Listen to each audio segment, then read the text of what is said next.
Friends, welcome in our channel. मैंने आपको बता दिया था पिछली क्लास में कि आर्टिकल संख्या 6 तथा 7 क्या होते हैं। कुल मिलाकर हम पढ़ रहे हैं भारतीय नागरिकता के बारे में। और भारतीय नागरिकता ब्रिटेन से ली गई थी। भारत में एकल नागरिकता का प्रावधान है। पिछली क्लास में मैंने आपको बताया था कैसे भारत से पाकिस्तान जाने या पाकिस्तान से भारत आने पर भारतीय नागरिकता पर क्या असर पड़ता है और कैसे वो नागरिकता मिल सकती है। आज की क्लास में मैं बेसिकली आर्टिकल संख्या 8, 9, 10 और 11 आपको कराऊंगा और इसी भाग के साथ भारतीय संविधान का भाग नंबर 2 समाप्त हो जाएगा। यानी कि हमने नागरिकता के बारे में जो जो संबंधित अनुच्छेद थे उनको हमने डिटेल में पढ़ लिया है। क्या आपको पता है कि इन अनुच्छेदों से संबंधित कोई विशेष जानकारी आपको चाहिए तो मैं आपको फर्दर प्रोवाइड करवा सकता हूं। उसके बाद आज की क्लास में जो मैं 8, 9, 10 और 11 आर्टिकल बताने वाला हूं उसके बारे में मैं शुरुआत करता हूं। भारत के मूल नागरिकों को दोहरी नागरिकता तथा संसद के नागरिकता कानून बनाने के अधिकारों को ये आर्टिकल परिभाषित करते हैं। अब बात कर लेते हैं आर्टिकल संख्या 8 की। देखो, आर्टिकल संख्या 8 क्या कहता है। देखो, कुछ लोग क्या होता है, जब भारत आज़ाद हुआ तो उस समय कुछ लोग बाहर रहते थे। कुछ लोग मान लेते हैं भारत आज़ाद हो गया 1947 में और भारत का ही कोई व्यक्ति कहाँ रह रहा है, मान लेते हैं फ्रांस में रह रहा है। फ्रांस में वो है तो मूल रूप से कहाँ का, भारत का, लेकिन यहाँ भारत आज़ाद हो गया।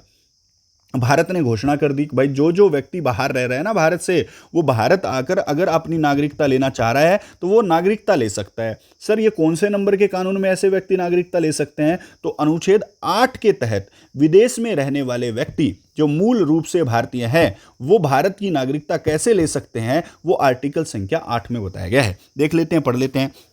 विदेश में रह रहे भारतीय मूल के व्यक्तियों की नागरिकता अनुच्छेद 8 में आती है। यह अनुच्छेद उन व्यक्तियों को नागरिकता प्रदान करने के अधिकार देता है जो मूल रूप से भारत के निवासी हैं लेकिन विदेश में रह रहे हैं, जैसे पाकिस्तान या अन्य देशों में।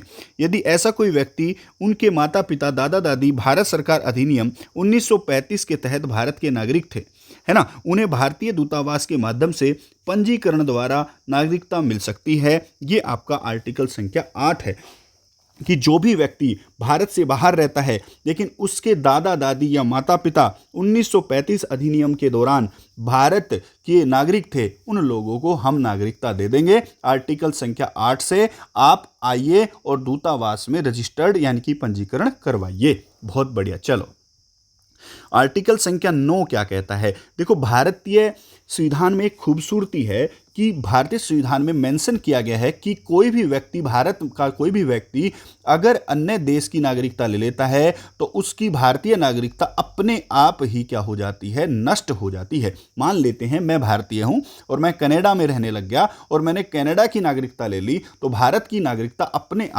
अपने आप नष्ट हो जाएगी। और ये आर्टिकल कौन सा है? 9 आर्टिकल ऐसा कहता है। देखो, 9 आर्टिकल क्या कहता है, दोहरी नागरिकता पर प्रतिबंध। यदि कोई व्यक्ति भारतीय नागरिक स्वेच्छा से किसी देश की नागरिकता प्राप्त कर लेता है तो वह स्वतः ही भारतीय नागरिकता को खो देता है। यह अनुच्छेद दोहरी नागरिकता यानी कि ड्यूल सिटीजनशिप को मान्यता नहीं देता है, लेकिन भारत सरकार ने बाद में ओवरसीज सिटीजनशिप ऑफ इंडिया का प्रावधान भी बनाया है। वो मैं आपको एक बार फर्दर वीडियो में कभी बता दूंगा। आर्टिकल संख्या 9 आप समझ गए, ड्यूल सिटीजनशिप भारत में वैलिड नहीं है। अगर कोई व्यक्ति भारत के बाद किसी की नागरिकता ले लेता है तो उसकी भारतीय नागरिकता कैंसिल हो सकती है। आर्टिकल संख्या 10 क्या कहता है, ये मैं आपको बता देता हूं। बहुत बढ़िया। नागरिकता का बने रहना। जो व्यक्ति संविधान के लागू होने 1950 के समय भारत के नागरिक थे, वे तब तक भारत के नागरिक बने रहेंगे जब तक संसद कोई नया कानून ना बना दे। मान लेते हैं 26 जनवरी 1950 को किसी व्यक्ति ने फ्रॉड तरीके से भारत की नागरिकता ले ली और वो अप्रूव्ड हो गई, और अप्रूव्ड होने के बाद वो भारत का नागरिक तो बन गया, लेकिन जब तक नए नियम नहीं आएंगे तो उसकी नागरिकता कैंसिल नहीं की जाएगी जब तक भारतीय संसद नए कानून नहीं बनाएगा। अगर आपसे पूछेगा नागरिकता पर कानून बनने का अधिकार किसे है, तो भारतीय संसद को ये अधिकार दिया गया है। अब कौन से आर्टिकल के तहत भारतीय संविधान को नागरिकता पर कानून बनाने का अधिकार दिया गया है, तो वो है आर्टिकल संख्या 11। पढ़ लेते हैं। संसद को नागरिकता कानून बनाने की शक्ति है। यह अनुच्छेद भारतीय संसद को नागरिकता के अधिकरण, समाप्ति व अन्य मामलों से संबंधित कानून बनाने का अधिकार देता है। इसी के तहत भारतीय नागरिकता अधिनियम 1955 बनाया गया, जिसमें जन्म, वंश, पंजीकरण, देशीकरण और के आधार पर क्या दी जाती है, भारत में नागरिकता दी जाती है। ध्यान रखना, याद रखना। तो संसद को अधिकार है नागरिकता पर कानून बनाने का आर्टिकल संख्या 11 के तहत। बहुत बढ़िया। महत्वपूर्ण तथ्य मैंने आपको बार बार बता ही दिए हैं कि भाग नंबर जो अनुच्छेद 5 से 11 नागरिकता में आता है, भाग नंबर 2 में आता है, 26 जनवरी 19 से लागू है। भारतीय नागरिकता अधिनियम 1955 में कई बार संशोधन हुए हैं, जो कि 1986, 2003, 2005, 2019 CAA और अनुच्छेद 9 के कारण भारत में दोहरी नागरिकता नहीं है, लेकिन OCC कार्ड धारकों को कुछ विशेष अधिकार प्राप्त किए जाते हैं। तो आप लोगों ने आज की क्लास में सीखा आर्टिकल संख्या 8, 9, 10 और 11। बेहतरीन क्लासेज चल रही हैं बेटा, इन क्लासेज को पूरा देख लोगे, पॉलिटी की समझ बेहतरीन बनती चली जाएगी।